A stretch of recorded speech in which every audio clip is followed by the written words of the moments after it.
शुरू करें। अच्छा,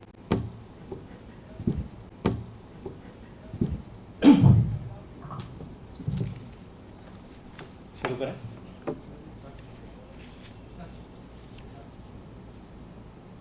आज की इस प्रेस वार्ता में आप सबका स्वागत है।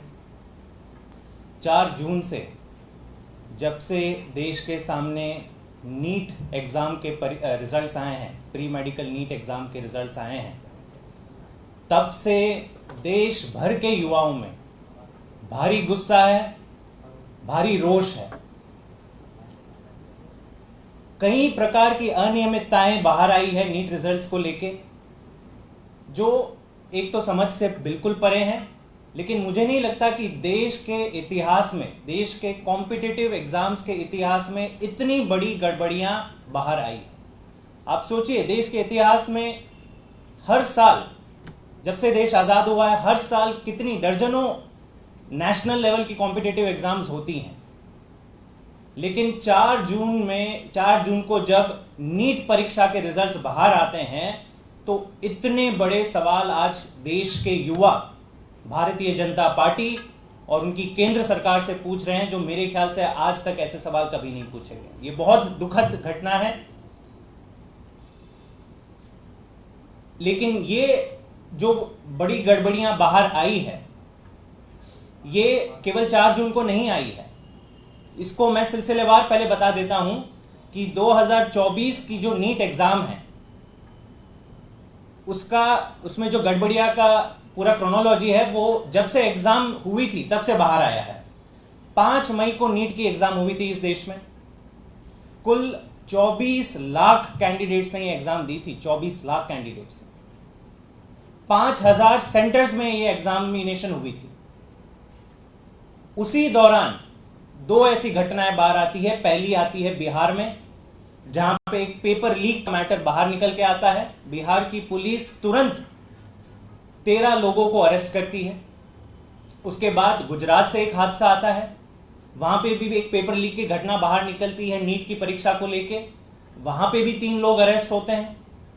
लेकिन ये घटना घटने के बाद आज तक केंद्र सरकार या इन दोनों राज्यों की सरकारों ने बताया नहीं है कि क्या पेपर लीक हुआ था, कहां तक पहुंचा था, कितने लोगों तक ये लीक पेपर पहुंचा था। इस पे कोई स्पष्टीकरण नहीं आया। ना ही नेशनल टेस्टिंग एजेंसी एनटीए जो नीट कराती है, ये भी इस मैटर पे पूरी तरह से चुप है। तो एक तरफ आपने लोगों को अरेस्ट कर दिया है और दूसरी तरफ आप ये बोल भी नहीं रहे हैं कि नहीं पेपर लीक हुआ है या नहीं हुआ है। तभी से नीट 2024 की परीक्षा पर सवालिया निशान खड़े होने शुरू हो गए। और दोस्तों, जब 4 जून को रिजल्ट्स बाहर आए नीट एग्जाम के, तो मेरे ख्याल से जितना भी संदेह था, ये पूरी तरह से हट गया। ऐसा लग रहा है कि देश के युवाओं के साथ, उनके भविष्य के साथ इतना बड़ा खिलवाड़ इससे पहले नहीं हुआ। हमें लगता है नीट एग्जामिनेशन में गड़बड़ियां नहीं हुई है, एक बहुत बड़ा घोटाला हुआ है। और ये मैं क्यों कह रहा हूं, ये मैं आपको बता दूं। पिछले 4 दिनों से केवल एक मुद्दा देश के युवा डिस्कस कर रहे हैं कि जो रिजल्ट्स आए हैं, इनमें इस प्रकार की गड़बड़ियां कैसे निकल सकती हैं।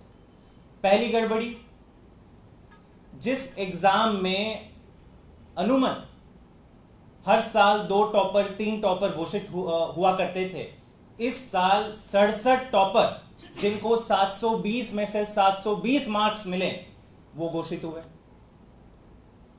मैं तो आज भी दंग हूं। 720 में से 720 मार्क्स, 100% मार्क्स देश के इतिहास के किसी भी कॉम्पिटिटिव एग्जाम में नहीं मिले इतने बच्चों को, लेकिन नीट के एग्जाम में मिल गए।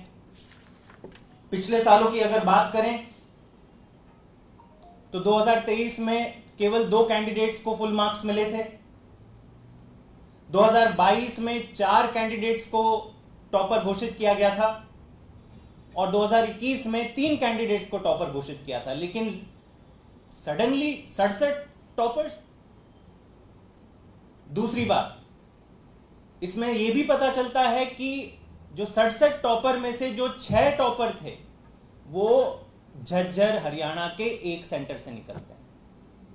यह भी देश में पहली बार हो रहा है कि इतने सारे टॉपर्स बच्चे जिस परीक्षा में 24 लाख कैंडिडेट्स ने अपियर किया, 5000 सेंटर्स में अपियर किया, 67 टॉपर निकलते हैं, लेकिन 6 टॉपर एक ही सेंटर से क्यों निकलते हैं?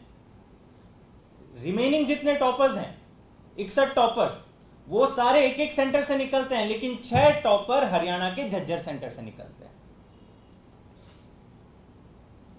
और एक चीज बाहर निकल के आई पिछले 3 दिनों में कि इस झज्जर हरियाणा के सेंटर में कई ऐसे छात्र हैं जो अपना होम स्टेट छोड़कर दूसरे स्टेट में झज्जर हरियाणा में एग्जाम देने के लिए जाते हैं। आप सबको पता होगा, इन बड़ी कॉम्पिटिटिव एग्जामिनेशन में हर छात्र, हर कैंडिडेट अपने घर से नियरेस्ट सेंटर प्रेफर करता है।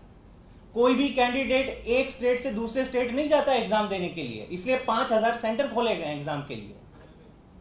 लेकिन झज्जर हरियाणा में बाहर के स्टेट के कैंडिडेट्स आ जाते हैं और वहां से कह रहे हैं कि केवल 6 टॉपर्स नहीं, टॉप 100 में से भी कई और छात्र हैं जो इस झज्जर हरियाणा के सेंटर से निकलते हैं। और चीजें निकल के आ रही है पिछले 3 दिनों में, ऐसा स्कोरिंग पैटर्न निकल के आ रहा है जो समझ से परे है। नीट एग्जामिनेशन में हर सवाल के 4 मार्क्स होते हैं, अगर आप गलत देते हो तो -1 होता है। लेकिन कई ऐसे छात्र हैं जिनको 719 मार्क्स मिले हैं, 718 मार्क्स मिले हैं।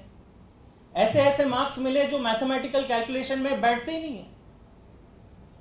सारे वो कैंडिडेट जिन्होंने एग्जाम दी थी, परीक्षा दी थी, वो दंग है कि ऐसे कैसे मार्क्स कुछ बच्चों को मिल जाते हैं जो समझ के परे है। जब सवालों का पहाड़ टूट पड़ा, एनटीए ने कोई बाहर आके इसका स्पष्टीकरण नहीं किया। जब रिजल्ट्स आए, जब दबाव पड़ा, तब पता चलता है कि एनटीए ने ग्रेस मार्क्स दे दिए। कहते हैं कि एग्जामिनेशन में कुछ टाइम लॉस हुआ था कुछ बच्चों का, तो हमने अपने फॉर्मूले के हिसाब से ग्रेस मार्क्स दे दिया। अब ये रिस्पॉन्स एनटीए का और